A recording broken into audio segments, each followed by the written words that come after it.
যা প্রাণপণতার পুরনো স্বার্থকে বজায় রাখার জন্য নতুন অবস্থার সাথে সামঞ্জস্য বিধানের চেষ্টা করে। অন্যভাবে বলা যায়, নব্য উপনিবেশবাদ হলো এমন এক ধরনের উপনিবেশবাদ যাকে কার্যকর করে তোলার উপায় ও কৌশলগুলো অতীতের উপায় ও কৌশলগুলো থেকে আলাদা। নব্য উপনিবেশবাদের বৈশিষ্ট্য: নব্য উপনিবেশবাদ থেকে কিছুটা ভিন্ন প্রকৃতির হয়ে থাকে, যা এর বিভিন্ন বৈশিষ্ট্য ও প্রক্রিয়ার মধ্যে সংরক্ষিত হয়। নিম্নে নব্য উপনিবেশবাদের কিছু বৈশিষ্ট্য তুলে ধরা হলো।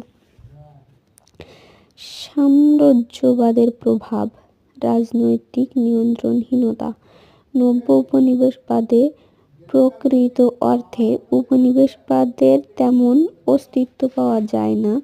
তার চেয়ে নব্য উপনিবেশবাদে সাম্রাজ্যবাদের প্রভাব অনেক বেশি লক্ষ্য করা যায়। রাজনৈতিক নিয়ন্ত্রণহীনতা: নব্য উপনিবেশবাদ হচ্ছে এক ধরনের অনানুষ্ঠানিক সাম্রাজ্যবাদ, আর এতে সরাসরি রাজনৈতিক নিয়ন্ত্রণের প্রয়োজনীয়তা তেমন একটা লক্ষ্য করা